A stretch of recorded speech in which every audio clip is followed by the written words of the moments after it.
So there are some things that I forgot to mention about MSM, and also I've kind of changed up my MSM regimen a little bit, so I thought I would just update you guys on that. I did up my dosage from, I think it was like only 1,000 milligrams to now I'm taking like 12,000 milligrams, which is 1 tablespoon. I'm still doing the coarse flakes. This one is the best to me, especially with taste. Some of the things that I forgot to basically include in my last, just like, you know, the warnings and the things to watch out with MSM, is that for a lot of people, they have reported on my channel that like it messed with their period. So like they had like a delayed period, or it just messed up their menstrual cycle.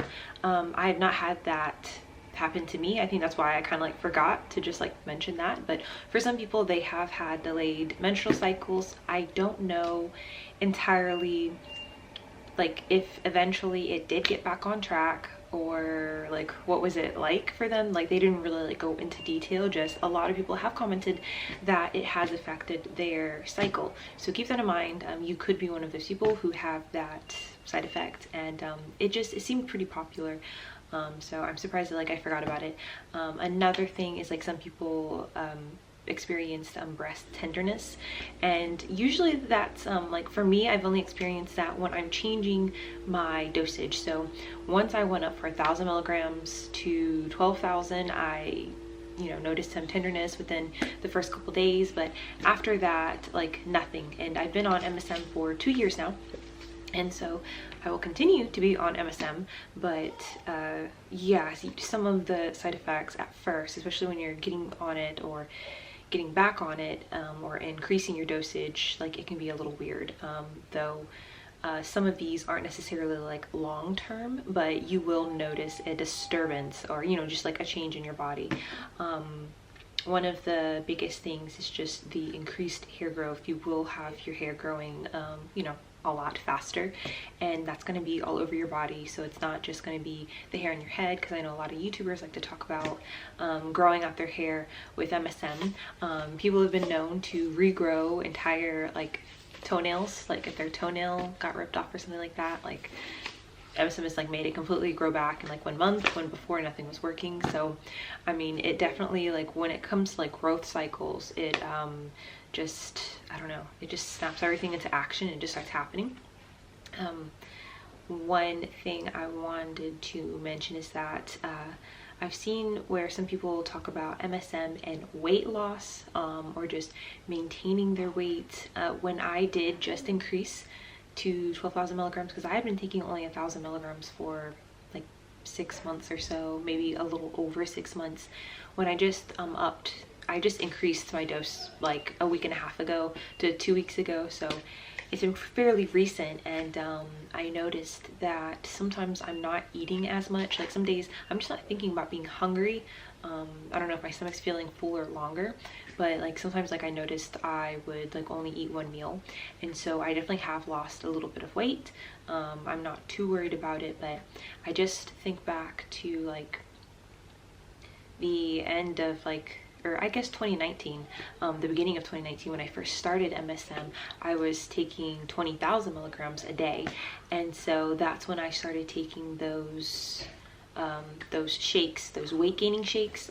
They're usually fed to people who like are elderly or have issues maintaining their weight, because it's like 300 calories for this little shake, and it has fat in it, obviously lots of carbs. It's great like if you're like bodybuilding, you're trying to like grow your butt or something. But I remember having to drink those because like I needed something that was dense in calories and dense in carbs, but I couldn't just like add on more food because like I wasn't that hungry. Now I think I know why. It was because I had to cheat, basically drink a drink, because I couldn't get in extra food because MSM was kind of suppressing my appetite a little bit. I don't know if this is going to even out. Like I said, I just upped my dosage from only 1,000 milligrams to like 12,000 milligrams.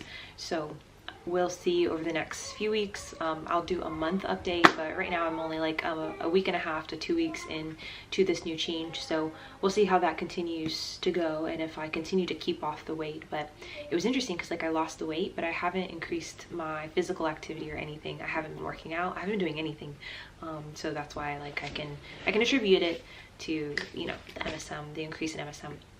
And then I remembered seeing some of the reviews about people talking about MSM and weight loss, and I just thought that was kind of weird because everyone sings the praises about joint health, decreasing pain, also increasing flexibility, so decreasing pain, any type of joint pain you have, any type of soreness from anything. It could be you just have, you know, bad joints or something, or it could be because you're working out more, like it just decreases that. But it increases flexibility in some people, I guess, making them more limber. And so yeah, and then of course everyone talks about the increased hair health and what it does for their skin, but not a lot of people talk about like, you know, the weight thing. But I just thought that was interesting that I noticed that, and yeah, just wanted to go on here and let you guys know. So this is also pretty popular in a lot of like really serious hair growth products. Some of the hair growth oils, like I've noticed I have a it's a castor oil, and it has the sulfur in it for MSM. So it's interesting to see that people not only take it internally to help with growing hair, making hair thicker, but also they'll use it externally as well. MSM, obviously, it will smooth out hyperpigmentation. You'll notice even if you get like a dark spot, like if you have acne like I do, it's going to fade those dark spots so much quicker, and that's why people got the idea that it's going to brighten your skin, especially if you're taking excessive amounts of MSM. So like if you're I would say definitely mega dosing, so like close to 20,000 milligrams, it's really going to, you know, just change your skin tone.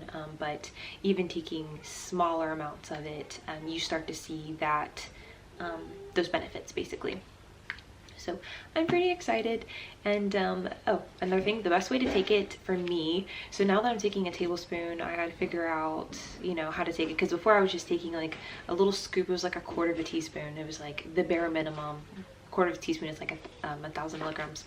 So I could just put that on my tongue, and then I would just drink my water and it would go right down. So now that I'm taking a tablespoon, I tried to do that and I about choked on it. It was just like so much, like the flakes are pretty coarse. So if you can't just like take a scooper, like a whole tablespoon scooper, and put it on your tongue and then drink water, I suggest using the teaspoon side, so not the tablespoon side, but the teaspoon side, and doing one scoop and then drinking it down, another scoop, drinking it down, and then a third scoop. So 3 of these equals 1 of those. So keep that in mind if you want to also take 12,000 milligrams.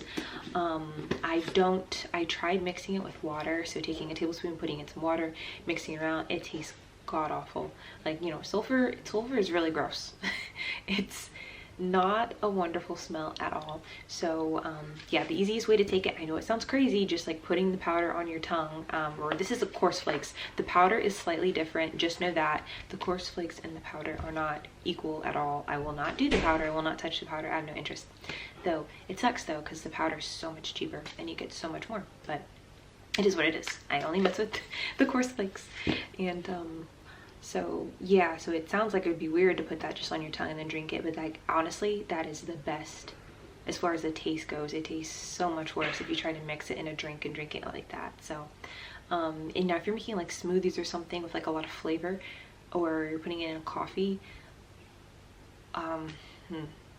depends on how strong your coffee is. You would probably still taste it even in your coffee, but just experiment with it and see what works best for you. But yeah, the taste is really, really, really gross. And I forgot how gross it was because I was only taking a quarter of a teaspoon and it was so easy to get down. But trust me, the taste gets so much worse if you're just trying to mix with like water or something. So just, yeah, put it in your mouth and then drink some water down. And if you're trying to take like a large amount, like a tablespoon or 2 tablespoons, just go ahead and use the teaspoon portion and just, you know, divvy out how much a tablespoon is. So just like 1 scoop, drink water, another scoop, drink water, another scoop, drink water. There you go, 1 tablespoon.